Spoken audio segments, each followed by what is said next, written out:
So I'll be welcome in the arms of the King.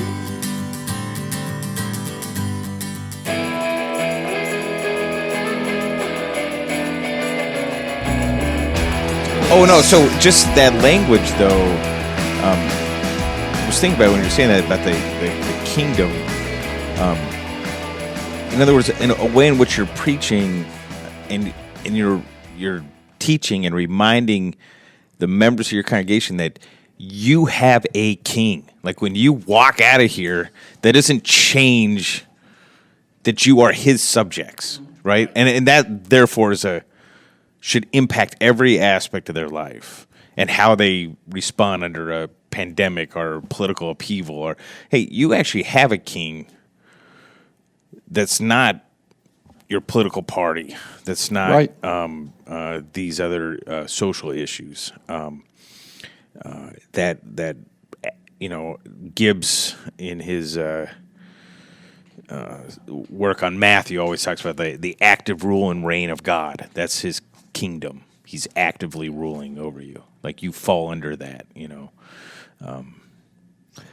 We all confess to be his reign is now, but in practice, we're all premillennialists or postmillennialists if you think about it.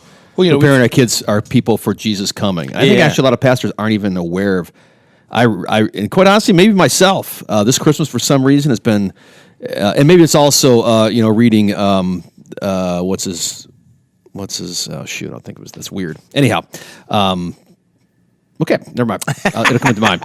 But the Christmas is about the King coming. And if you don't see that in the gospel writings and everything, like you can't be a premillennialist post. Like clearly he's here and he hasn't gone anywhere. Right. And what does that mean? And I wonder, like you talk about the practical, what does it look like to live in the kingdom? Jesus, first of all, his big thing was constantly, it ain't going to look like you think it's going to look. So if you're looking for gates and big da-da-da or power moves or a king with a hat, walking around, it's going to look stupid and dumb and small. But just telling people, not even like teaching or encouraging, but simply saying, whether you like it or not, or whether you believe or not, the reign of God is here. Like it's a reality as opposed to it is if you believe it is. No, it's not actually. It's here.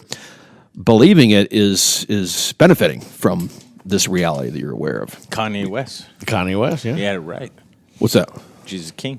Jesus King. Yeah, that's a good album. Well, it's Paulson, Steve Paulson. Oh, that's big on it's that. like we've turned Ascension Day into the great absent, the absenting of Jesus. I think we have, yeah. But I think partly is the way the church talks about Jesus' return. They always talk about his return at the end of the age. Weird word. And maybe it would be better if we, just got rid of the return and talked about the revealing at the end of the age, because he is present among us in a very real way. He's not absent. And at the end of the age, it's going to be as though the curtain has been torn, and now we see that all this time his rule has indeed been happening, and now we're going to see it in its fullness.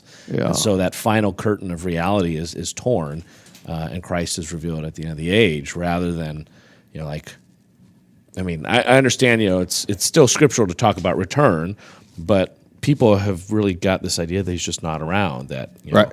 Yeah, but Paul was so big on, fix your eyes on Jesus. It wasn't like fix your eyes on the idea of what Jesus was like when he was here. Yeah. It was always fix your eyes on Jesus, the author, perfecter of your faith, right? Who's present. Yeah, he's here. Paul was really solid. He should write something in the Bible. Yeah, he should. Paul should write something. Yeah. We should get him on a podcast. Let's get him.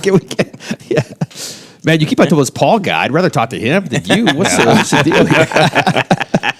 You let me know. I'll be tuning in. Yeah, right? We're going to have to go see the Witches of Endor to talk to Paul. That's right. It's a little Old Testament reference Yeah, there. that was nice you slipped that in there for me. Thanks. Yeah, you're welcome. Is preaching the reign of God is here, the kingdom of heaven is here, simultaneously law and gospel?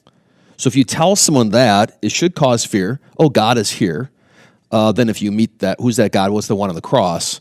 Then mercy is also equally present, right? Just by saying that, I wonder. They got to explain it, I suppose.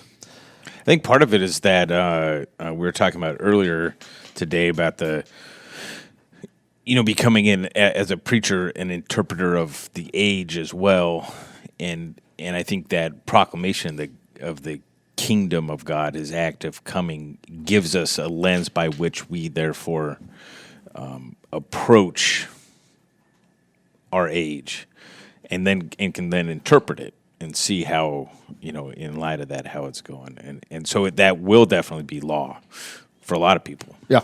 But then there's that's our hope too. That's our assurance as well, right? Because it'll strip down those gods that you've built up. Yeah. Those other things.